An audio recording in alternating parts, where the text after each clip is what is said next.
पण जेवण खरंच खूप छान झालं. हे जर का रोज असं चांगलं जेवायचं असेल ना तर लवकरात लवकर लग्न करणे हा एकमेव पर्याय तुझ्यासमोर आहे. काय देवयानी, बरोबर बोलतोय ना आम्ही?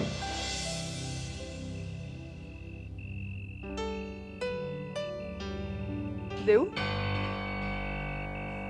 डिस्टर्ब केलं मी? छे ग, नुसती बसले तर आहे मी. ये ना बस. हा, सॉरी देवयानी मॅडम, तू बसून नव्हतीस, तू बसून स्वप्नाच्या दुनियेत वावरत होतीस, राईट? श्रावणी, अगं कितीला असतेस तू? काय झालंय देव, खूप खुश दिसतेस. हो श्रावणी, श्रावणी आज मला खूप खूप आनंद झालाय. मग तुझ्या या आनंदाचं कारण मलाही कळू शकेल? ऑफकोर्स, तुझी इच्छा असेल तर. श्रावणी अगं असं काय बोलतेस? माझा आनंद मी नक्की तुझ्या बरोबर शेअर करेन. देव तसं नाही ग, आजपर्यंत प्रत्येक गोष्ट तू साक्षी बरोबर शेअर करत आलीस आणि आय नो तू आता साक्षीला खूप मिस करत असशील. देऊ, मी सुद्धा तुझी लहान बहीणच आहे ना ग.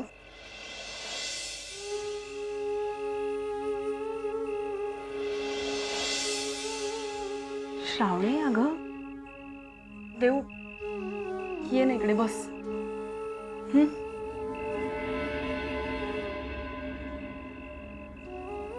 देऊ,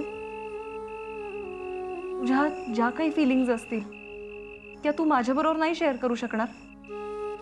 इनफॅक्ट एक लहान बहीण म्हणून मला ते ऐकायला खूप आवडेल, खरंच खूप आवडेल. आजपर्यंत बहिणीचं प्रेम मी कधी अनुभवलंच नाही. ऑफकोर्स यात चूक सुद्धा माझीच आहे. तुम्ही दोघी घरात असताना सुद्धा सतत फटकून वागायचे मी तुमच्या दोघींशी. पण देऊ, प्रॉमिस, इथून पुढे असं काही होणार नाही. देऊ, तुझ्या आनंदाचं कारण सांग ना मला. किती बदलली श्रावणी तू. आणि तुझ्यात हा बदल झालाय ना, तू चांगल्यासाठीच झालाय. अशीच राहा. देऊ, माझ्यात जो काही बदल झालाय ना त्याबद्दल आपण नंतर बोलू. आधी तुझ्या आनंदाचं कारण सांग ना. श्रावणी,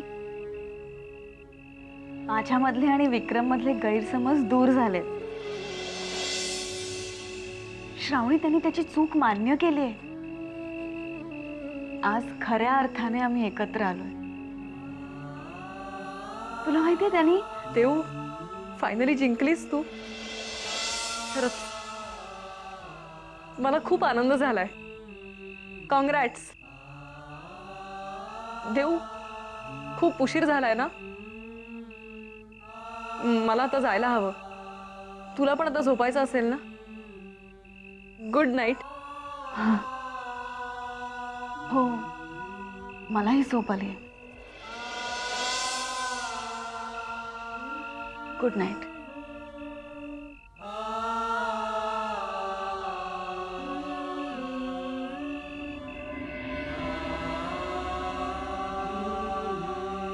देवयानीला तिचं प्रेम मिळालं हे ऐकून माझ्या डोळ्यात पाणी का आलं? मला माहिती आहे विक्रम कधीच माझा नव्हता. त्याचं कधी माझ्यावर प्रेम नव्हतं. जे काही होतं ते एकतर्फी होतं. असं असतानाही आज माझे डोळे का ओलावले? खरं तर मला आनंद व्हायला पाहिजे. मग नाही, देवयानी विक्रम एकत्र आले म्हणून मला खरंच आनंद झालाय. I am really very happy.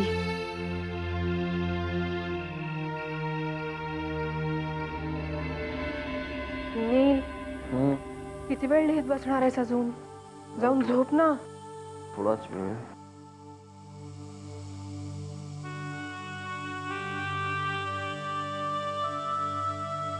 औषध घे.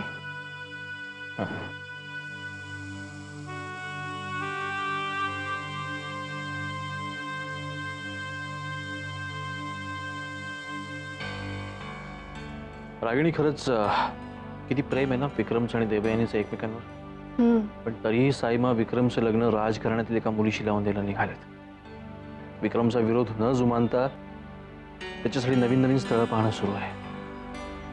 नील, मला कधी कधी खूप भीती वाटते.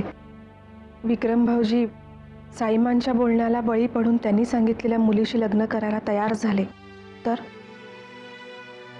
नाही रागिणी, आम्हाला खात्री आहे विक्रम असं कधीही करणार नाही. कशावरून?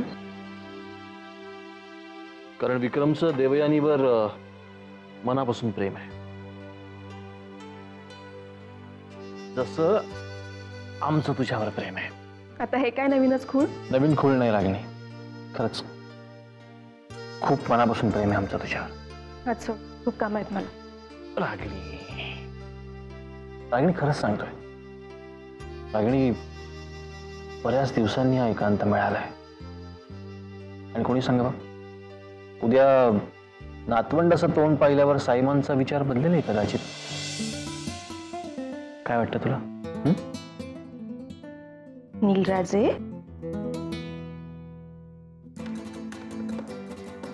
मुलांचा विचार करायला अजून खूप वेळ आहे. आधी आपल्याला आपल्या पोटापाण्याचा विचार करायला हवा. त्याची काळजी तू करू नकोस रागिणी. आपण आपली थिएटर कंपनी नव्याने सुरू करूया. अरे पण त्यासाठी नवीन नाटक लागेल. रागिणी, आम्ही एक नाटक लिहायला घेतलं होतं, पण ते अर्धवटच राहिलं. ते नाटक आता आम्ही पूर्ण करणार.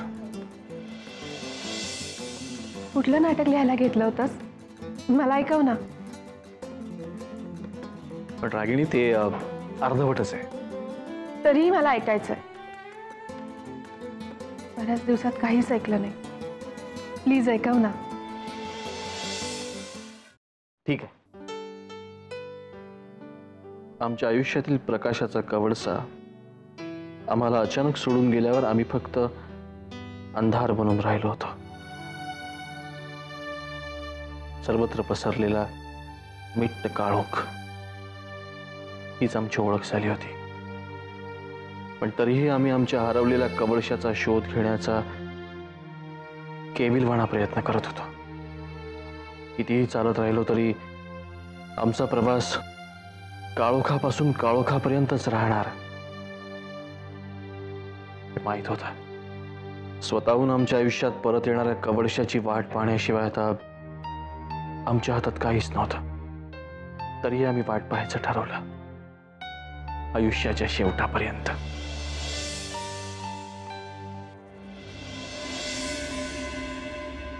विक्रम भैया, विक्रम भैया, साईमाने तुम्हाला बोलवलंय. सगळे जेवणासाठी तुमची वाट बघतायत. भूक नाही आम्हाला. भूक नाहीये? अहो, तुम्ही घरी आल्यापासून काहीच खाल्लं नाहीये. तुला ते सांगितलं कळत नाही? निघतो. जी. थांब.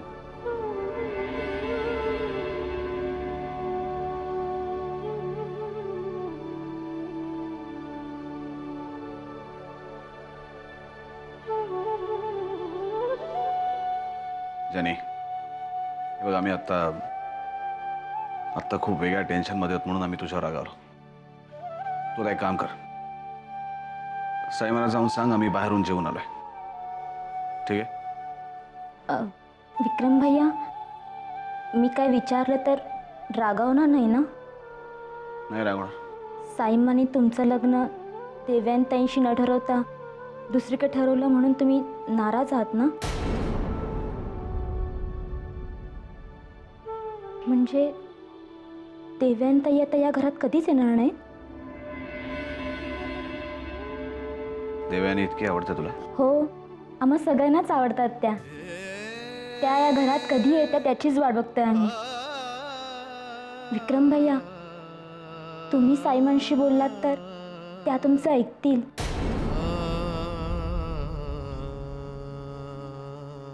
त्याने जर आमचं ऐकलं असतं तर आमची अशी अवस्था का झाली असती ज्याने? प्रत्येकाचे दुःख वेगळे असतात, तुला नाही करायचं. जातो. जी.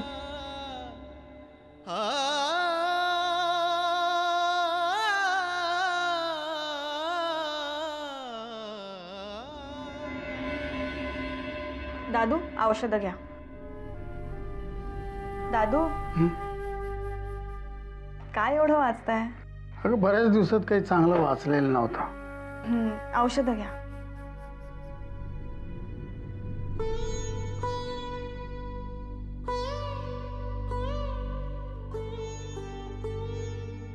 देऊ,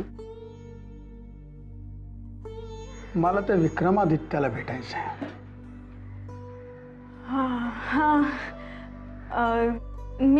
मी फोन करून त्याला सांगते यायला. उद्याच यायला सांग. हो.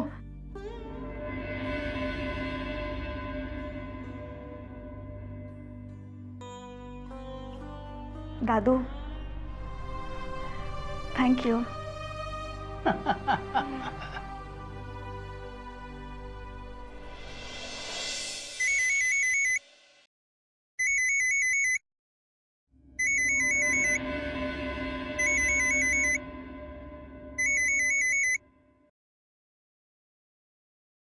हॅलो विक्रम. बोला. काय आमची आठवण आली म्हणून फोन केलास? उगाच रोमॅन्टिक होऊ नकोस. माझं महत्वाचं काम आहे म्हणून फोन केलाय. खरं तर काम हे फक्त निमित्त आहे. आमच्याशी बोलायचं होतं ना. तुला तसं वाटत असेल तर तसं समज, पण आता मी काय सांगते ते नीट ऐक. विक्रम, तुला उद्या आमच्या घरी यायचंय. घरी? काही विशेष? हो, दादूंना तुला भेटायचंय. यावंच लागेल.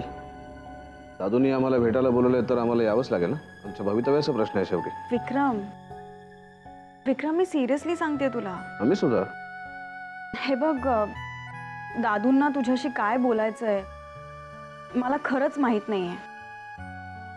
आता तुलाच त्यांना सामोरं जावं लागणार आहे. आणि दादूंचा स्वभाव तुला माहितीच आहे ना. ते जर काही उलट सुलट तुझ्याशी बोलले तर प्लीज वाईट वाटून घेऊ नकोस. ते जर काही उलट सुलट तुझ्याशी बोलले तर प्लीज वाईट वाटून घेऊ नकोस. काळजी करू नकोस देवयानी. आमच्याशी बोलताना ते तुझे दादू आहेत हे आम्ही कधीच विसरणार नाही. त्यांच्याशी आम्ही त्याच आदराने बोलू. थँक्स विक्रम. असो, आता आपल्या राहिलेल्या गप्पा आपण पूर्ण करूया. त्यापेक्षा ना, दादूंना उद्या तू काय उत्तरं देणार आहेस याची जरा प्रॅक्टिस कर. देवयानी, ठेवते फोन. हॅलो. बाय.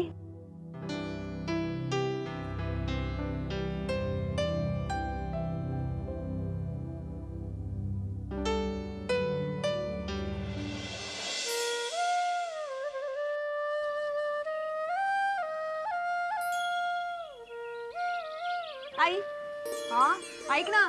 काय ग? आई ते ठेव आधी. असं काय? ऐक मी काय सांगते. आई, आज विक्रम दादूंना भेटायला येणार आहे. अगं काळजी करू नकोस. दादूंच्या सगळ्या अटी विक्रम मान्य करेल. आई, मी तुला म्हणाले होते ना, मला थोडा वेळ दे. परिस्थिती आपोआप बदलेल. आणि आज तो दिवस आलाय. आता लवकरच माझं आणि विक्रमचं लग्न होणार. या अटी वगैरे घालणं मला काही फारसं पटलेलं नाहीये.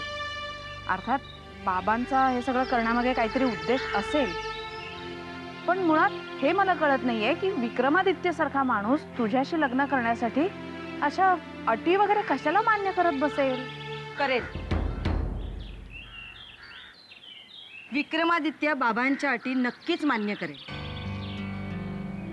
असं का वाटतंय तुला? वहिनी, देऊसारखी आपल्या हुशार सुंदर मुलगी त्याला शोधूनही सापडणार नाही.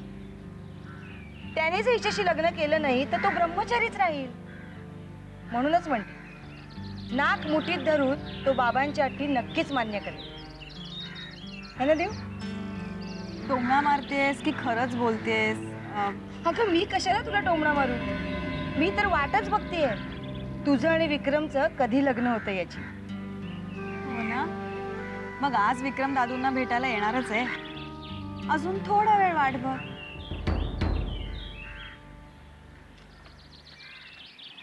वहिनी कसं बोलली पाहिलंत ना तुम्ही? हो काय चुकीचं बोलले मी? मला सांगा, आपल्या घरात वाट बघण्याशिवाय दुसरं कुणी काही काम करतं का? ती साक्षी त्या राजची वाट बघते, तुम्ही मृत्युंजय भाऊजींची वाट बघता आणि ही त्या जाऊ दे, मी काही बोलतच नाही. मी बोलले की माझं तोंड दिसतं.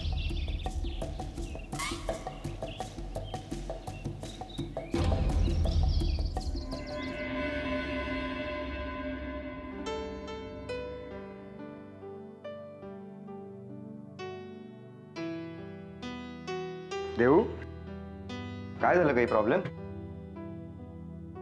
नाही, काय नाही. देऊ, पटकन एक चहा आण ना माझ्यासाठी. हो काका, मी काय म्हणते, काय? तू जरा दादूंशी एकदा बोलून बघतोस का? मी चहा घेऊन येते. देऊ, काय बोलायचंय बाबांशी?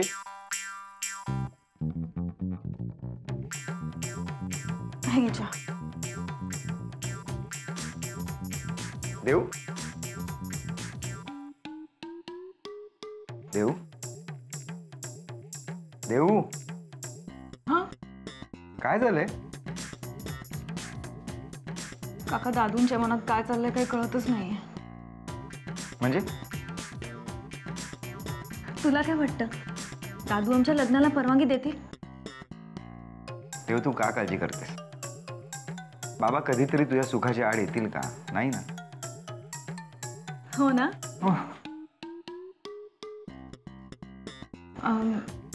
काका, तू कॉलेजला चाललायस ना?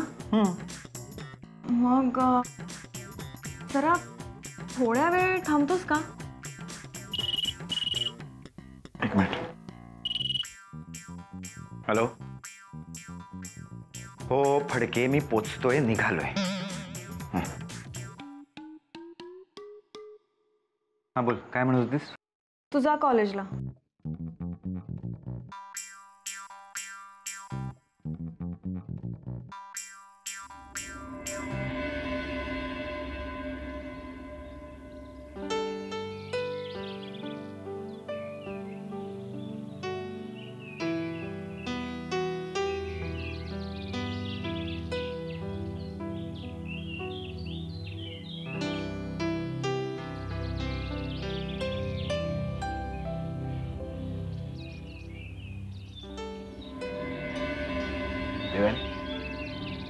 केव्हापासून वाट पाहते.